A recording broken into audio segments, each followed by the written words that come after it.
జై శ్రీమన్నారాయణ. నమస్కారం. క్షీరాబ్దినాథుని 4 రూపాలు. భగవంతుడు మనల్ని సృష్టిస్తున్నాడు, రక్షిస్తున్నాడు, చివరగా తనలో చేర్చుకుంటున్నాడు అని చాలాసార్లు విన్నాం. దీనినే సంస్కృతంలో సృష్టి, స్థితి, సంహారం అంటారు. ఇవన్నీ భగవంతుడు ఎక్కడ ఉండి చేస్తున్నాడు, ఏ రూపంలో ఉండి చేస్తున్నాడు అని మనకు సందేహం కలుగుతుంది. ఈ విషయాన్ని శాస్త్రాలు చాలా చక్కగా వివరంగా చెబుతున్నాయి. పాంచరాత్ర ఆగమం అని వినే ఉంటారు. శ్రీరంగం, కుంభకోణం, తిరునారాయణపురం ఇటువంటి దివ్య దేశాల్లో పాంచరాత్ర ఆగమం ప్రకారం ఆరాధన జరుగుతుంది. అలాగే వైఖానస ఆగమం అని ఇంకొకటి ఉంది. తిరుమల, తిరువల్లిక్కేణి, వానమామలై ఇంకా ఇలాంటి దివ్య దేశాల అనేక ప్రాంతాల్లో ఈ వైఖానస ఆగమం ప్రకారం ఆరాధన జరుగుతుంది. పాంచరాత్ర ఆగమంలో వ్యూహరూపం గురించి చాలా విస్తారంగా వివరించారు. వ్యూహం అంటేనే విభజించుకోవడం అని అర్థం. పరరూపం అంటే పరమపదంలో భగవంతుడు ఉండే రూపం. ఆయన తనను తానే 4 రూపాలుగా విభజించుకుంటాడు. అందులో వ్యూహ రూపంలో క్షీరాబ్ది మీద శయనించి ఉంటాడు.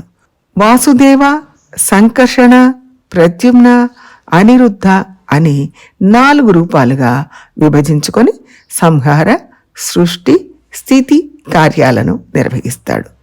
విష్ణు సహస్రనామాల్లో చతురాత్మ, చతుర్వ్యూహ, చతుర్దంశ్చతుర్భుజ అని చెప్పబడింది. చతుర్వ్యూహ అని వ్యూహమూర్తిని ఉద్దేశించే చెప్పబడింది. వాసుదేవుడు, సంకర్షణుడు, ప్రద్యుమ్నుడు, అనిరుద్ధుడు అని 4 రూపాలు. శ్రీకృష్ణుడి కుమారుడికి ప్రద్యుమ్నుడు అని పేరు ఉంది అని మనకు తెలుసు. ఆయన కుమారుడు అనిరుద్ధుడు. ఆ తర్వాత వాళ్ళ వంశంలో వజ్రనాభుడు అని ఆయన పుట్టాడు. ఆయనే ద్వారక, బృందావనం, మధుర వంటి క్షేత్రాల్లో శ్రీకృష్ణుడికి దేవాలయాలు కట్టించి ప్రతిష్ఠ చేశాడు. వీరంతా శ్రీకృష్ణుని వంశస్థులు. మనం మొదట్లో చెప్పుకున్నది వీరి గురించి కాదు. వ్యూహ వాసుదేవుడే తనను సంకర్షణుడు, ప్రద్యుమ్నుడు, అనిరుద్ధుడు అని 3 రూపాలుగా విభజించుకున్నాడు. భగవంతుడి రూపాలైన వీరి గురించి చెప్పుకుంటున్నాం. వ్యూహమూర్తిలో ఒకరైన సంకర్షణుడి పేరు బలరాముడికి, అందులోనే ఒకరైన ప్రద్యుమ్నుడి పేరు శ్రీకృష్ణుడి కుమారుడికి, శ్రీకృష్ణుడికి మనుముడికి అనిరుద్ధుడు అని పేర్లు పెట్టుకున్నారు. ఆ భగవంతుడి పేర్లనే వీళ్ళకు పెట్టుకున్నారు. మనమందరం కూడా భగవంతుడి పేర్లనే మోస్తున్నాం కదా, అలాగే వాళ్ళు కూడా ఈ పేర్లు పెట్టుకున్నారు. సంకర్షణుడు లయకార్యం అంటే సంహారం చేస్తాడు. ప్రద్యుమ్నుడు సృష్టి కార్యాన్ని చేస్తాడు. అనిరుద్ధుడు స్థితి అంటే రక్షణ కార్యాన్ని చేస్తాడు. మొత్తం అండకటాహం అంటే మన భూమితో సహా 14 లోకాలు కలిపి ఒక అండకటాహం అంటారు.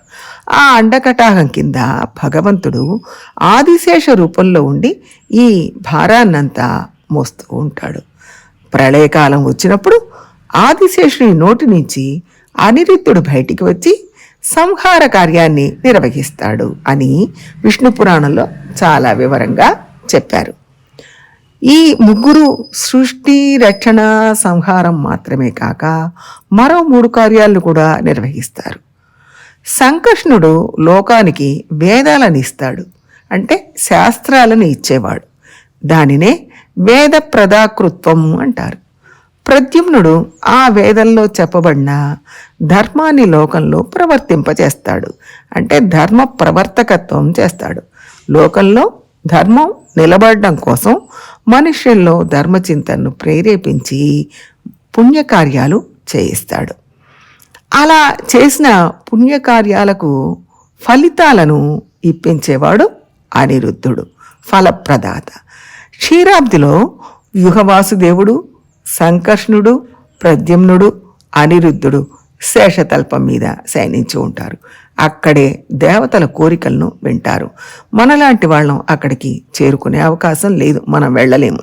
ఇంద్రాది దేవతలు ఆపదలో ఉన్నప్పుడు ఈ నలుగురు అవతరించి వాళ్ళ కష్టాలను పోగొడతారు. ప్రత్యేకంగా రక్షక కృత్యం చేసే అనిరుద్ధుడు ఎక్కువ అవతారాలు చేస్తూ ఉంటాడు. అవతారాలు చేయడమే రక్షణ కోసం కాబట్టి అనిరుద్ధుడు ఎక్కువగా అవతారాలు చేస్తూ ఉంటాడు అని ఈ విషయాలన్నీ శ్రీ విష్ణు సహస్రనామంలో భీష్మాచార్యుడు చక్కగా వివరించాడు.